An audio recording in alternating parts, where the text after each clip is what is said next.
Hello everyone and welcome to Re-Entry. In this video we will take a look at some of the new features that you will see in update 0.97.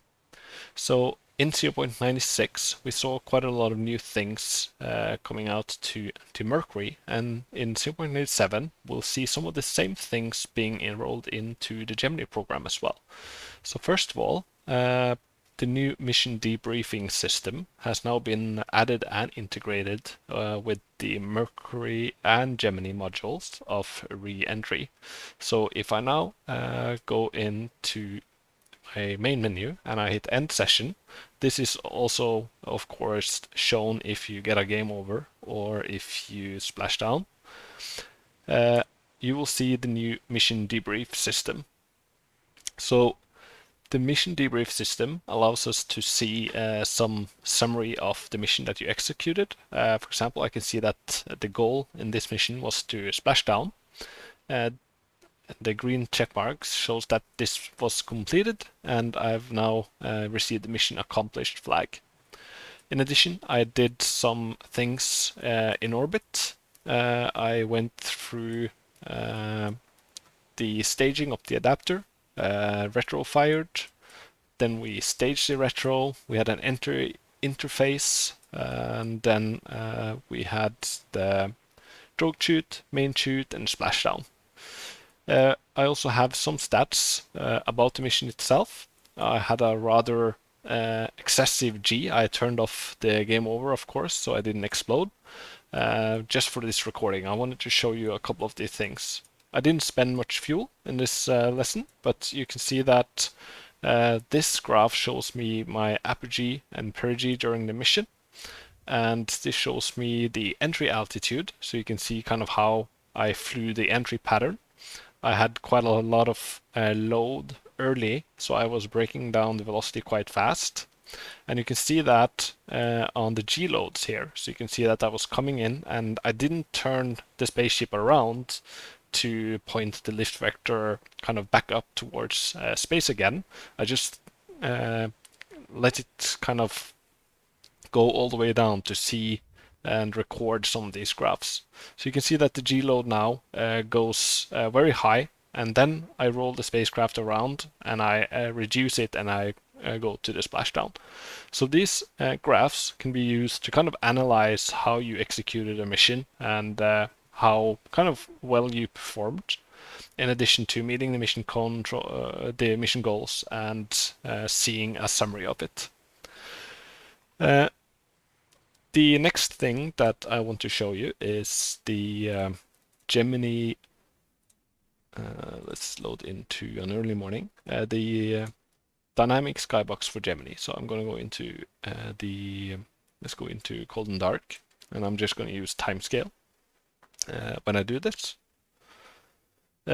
So as with Mercury, the dynamic skybox allows you to perform night launches, morning launches, and you will basically see kind of the sunrise when you're setting up the cockpit for launch, if you're doing a cold and dark, for example, and the launch is in the morning. So typically a cold and dark session will insert you in the cockpit an hour and a half before ignition in Gemini.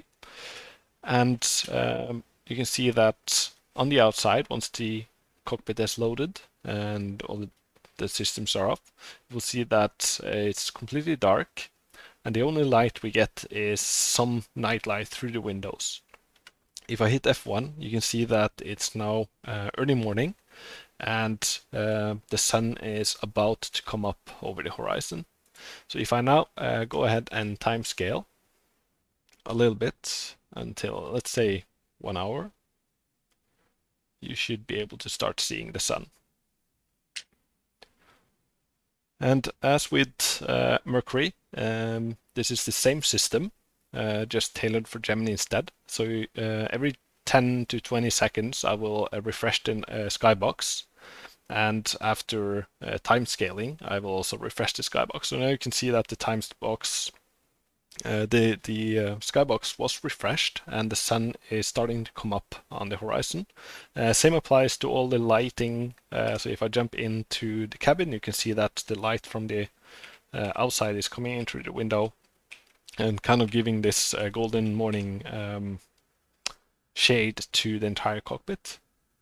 And I can of course continue to timescale towards launch, and you can see that the sun is slowly rising before ignition.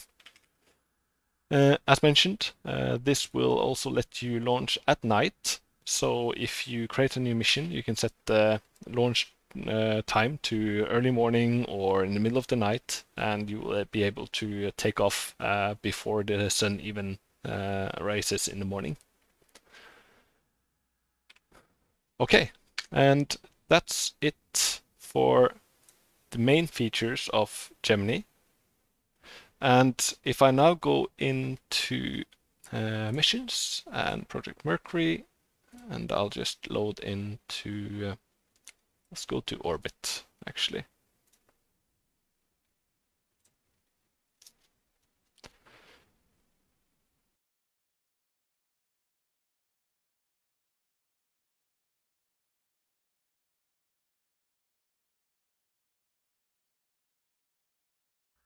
So some of the new things in the Mercury cockpit is that I've been going through some of the old models and some of the old panel layout here to make some kind of substantial changes to how everything looked and feels.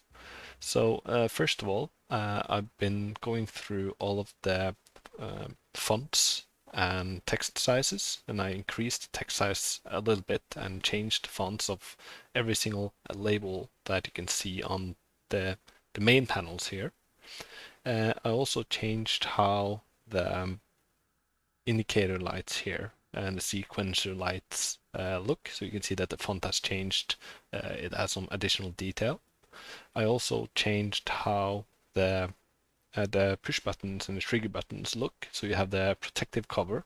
So if I click that, you see that the protective cover is removed, and below it there's an actual button instead of that white thing that turns red when you click on it.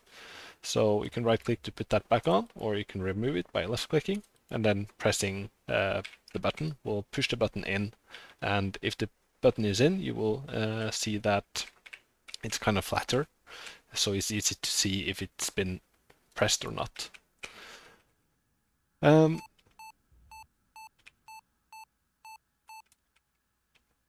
The next thing I've done is to go through some of the protectors that exists on some of the old photos from Mercury cockpit. So I've added that, and there's a see-through one, and then there's a metal looking one that I've added, and then I've changed every single pull handle, so you can see that there's kind of a, what is it called, a nut or a bolt below every single one of them, where kind of the, zoom all the way in here, if I pull this out, you can see that there's this pipe going into this socket. All of that has been added. Also been remodeling or rewriting some of the logic behind pulling out things, so it's now perfectly been going in and out in the correct direction.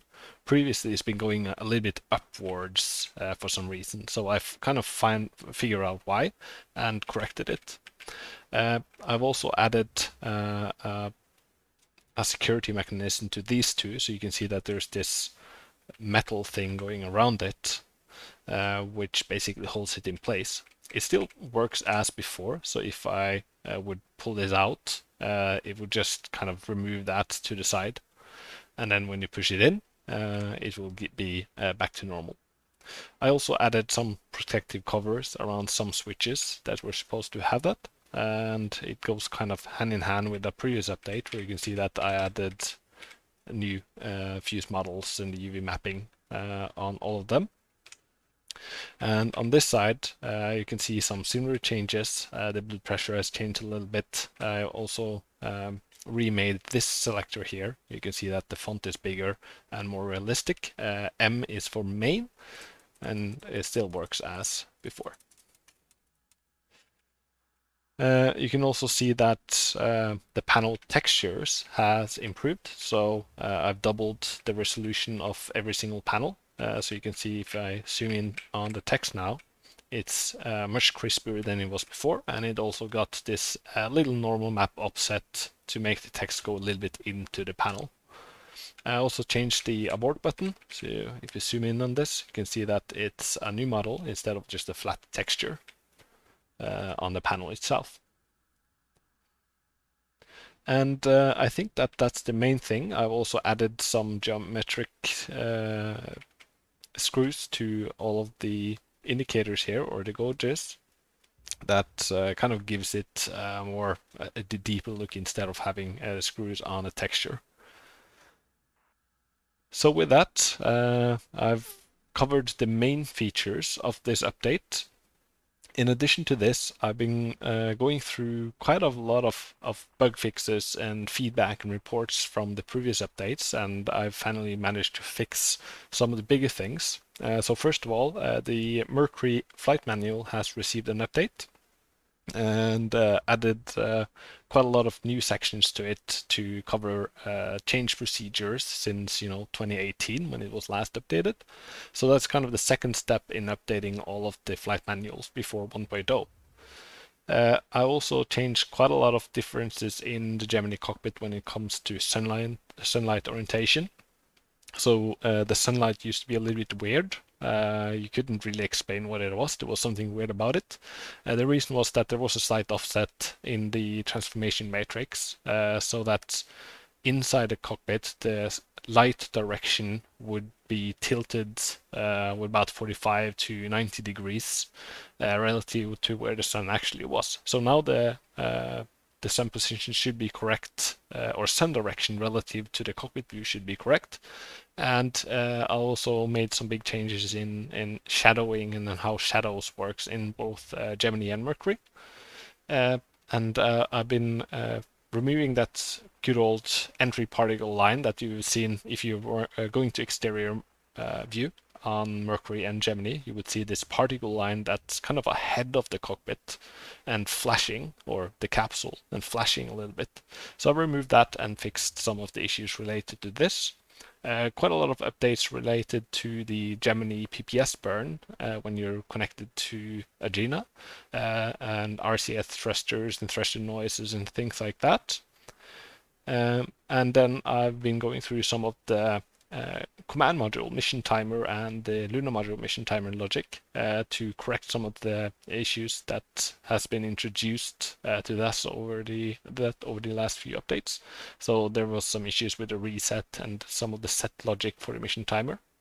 And one of the biggest things is that I've been going through some minor updates on the entire fuel cell and fuel cell monitoring system of the command module. So if you go into the command module and you start operating and watching some of the instruments related to fuel cells, they should be a little bit more correct than it used to be. And then I've been doing a lot of pull requests from GitHub, so thanks to everyone who has been contributing to the game. Much appreciated. It improves the game for everyone who plays it. So some of the pull requests are more runnable checklist for Apollo, and a lot of typos and fixes for the different missions, both Academy and the campaign. And some language updates and some changes to existing languages such as Chinese and French and Spanish.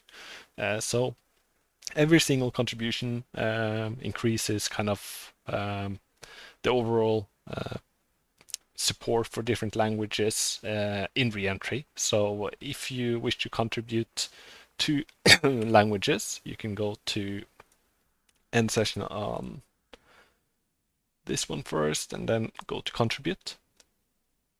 And you can see the languages here. So you can just click one of these, follow the instructions, and start helping out. So anyways, thanks for all the feedback you've been providing, and to the test file is for testing and alpha floor, and see you next time.